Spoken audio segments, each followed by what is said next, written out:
Hey guys, Matt here. So it has been quite a long time. So I started my university life. So I got some stuff to deal with in this very fresh new beginning. So yeah, I don't have much time for the video, but I insist to make this video because I finally decided to change and upgrade my old iPhone SE 2020 edition, second generation iPhone SE, to the brand new iPhone 14 Pro. Yeah, of course, it has been around 2 to 3 months since this guy has been released, and I've done some research and also some observation from other YouTubers, blogs, and even some posts and articles online about the reviews on this phone, and those are mostly positive. So, yeah, the 14 Pro has fresh new design, screen. You got this hole punch, dynamic island, and yeah, the new purple color. Of or although this color is not the best, I think Sierra Blue from last year is much more richer than this guy. But of course, if I use this phone, the way that people notice is a new phone is the new color. So yeah, such a good packaging again. So let's go ahead and unbox it and see what's the main difference. Let's get into it. Yeah, so iPhone 14 Pro, this is what I get this time around. 6.1 inches and 256 gigabytes. Yeah, Hong Kong model. So yeah, so there's one thing special about the a similarity between the iPhone 14 Pro and last year's 13 Pro series. So if you get the 128 gigabytes of this guy, you can actually record 4K ProRes videos. It is done at 1080p. So the only way that you can film ProRes video in 4K resolution is to get a model that's 256 gigabytes or above. So this is the main reason why I get 256. Actually, I used around 111 gigabytes of storage on this 128 gigabyte iPhone SE. So definitely 128 is actually enough. But I bought the 256 just because it has 4K ProRes video, and maybe in the future I will use this phone mostly for filming if I have time to make some such content, and yeah, the video quality would be improved. So here's the phone, new purplish color, rich dark color. Not the best, but also not the worst. Okay. I've actually used this phone for a few days already just to test it out. I just do the reseal, so just to get a clean looking of the unbox. So as usual, these years Apple doesn't give the dongle of equal reasons. So yeah, here's the charger, just to be eco-friendly as they say. So yeah, SIM ejector tool, some paperwork, and the app stickers. That's what you get for the phone box. Yeah, very thin box. Okay, here is the iPhone. So let's go ahead and take a look at their difference. So here are the two phones. One biggest thing to be observed is the screen size. Look at this. This has the old school home button, which has been kept since, I think this is the with Touch ID since the iPhone 5S. Of course, this is the second generation Touch ID, more accurate, and yeah, it proves that it's pretty fast. I mean, yeah, it's not bad. You got 60 hertz display on this one, 4.7 inch, and on this guy, of course, we get the Face ID on top in this dynamic island thing. So in rumors, it should be an I shape, but Apple decided to make it software-wise into a punch hole. You could see through the light is actually an I shape, but Apple decided to blacken out the pixels to make it like a whole black thing. So yeah, did face unlock. There you go. So actually, I want to see which one is actually faster. So yeah, pretty much the same, I think. Yeah, Face ID is a little bit lacking. Of course, not Touch ID, not as fast because Touch ID is direct contact with the device to unlock it.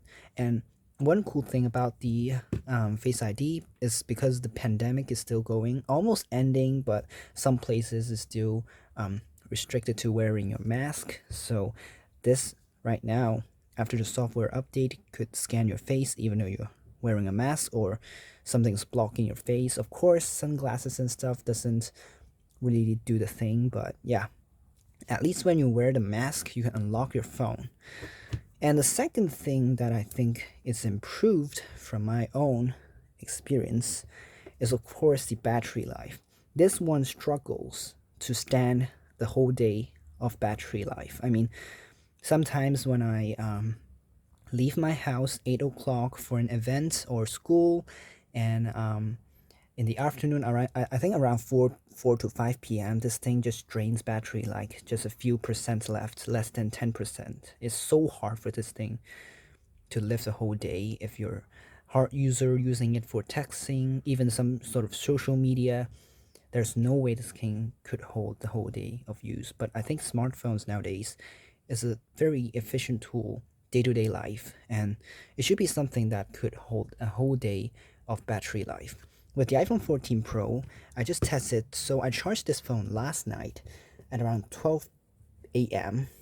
So it's midnight, and then I was out all day today going to hiking, and now it's around 10:23 p.m., almost 24 hours, and look at this, 35%. This is unbelievably good and stable battery life.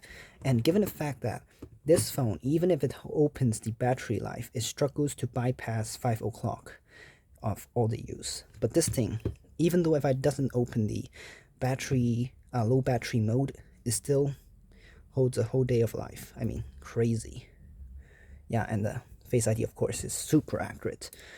And one more thing to note is the improvements to the camera. Of course, this guy doesn't do much with the camera, although it has the A13 chip. Definitely would improve some sort of quality by some software thing. But this is a 12 megapixel normal camera, but this thing has, I think, a 48 megapixel main camera, 12 megapixel ultra wide, and a 12 megapixel telephoto. So, and LiDAR, of course, and it has the new LED for the flashlight. I think it has 9 LEDs inside, so could be brighter and stuff, better for filming. And now the front selfie camera has the autofocus thing, so when you do FaceTime or selfie, it will autofocus your face. No longer you have to touch the screen and autofocus the thing for you. It's very good. And yeah, it's just so premium. Although the stainless steel does leave some pretty mild fingerprint, but yeah, as long as you use the case, no problem with that. I love the textured back too. Feels so premium. You know, the moment I wanted this thing to be premium, I just stick a sticker on it, but this one directly gives you that crazy, expensive, and rich experience. So yeah, that's some simple experience for me using this iPhone 14 Pro for a few days. I'm very happy with this phone. I mean, yeah, I'm filming with the Samsung Galaxy Z Flip 3 actually right now. So before I change to this phone is actually the the Samsung Galaxy Z Flip 3 right here filming. I think that is actually much more better than these iPhone SE. If I don't use these two phones together, definitely this phone is gonna die even earlier, because I can switch between two phones and use them both in the whole day life. But right now I think I could just bring this phone out.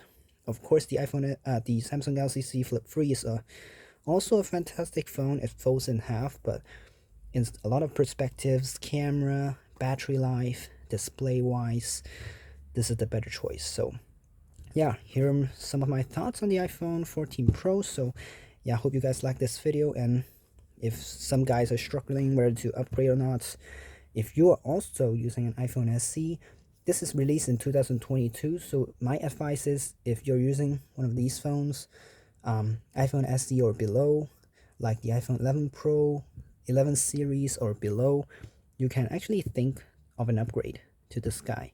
It has 5G, of course, and also you can do another choice, wait for the next year where the iPhone is going to use USB-C maybe.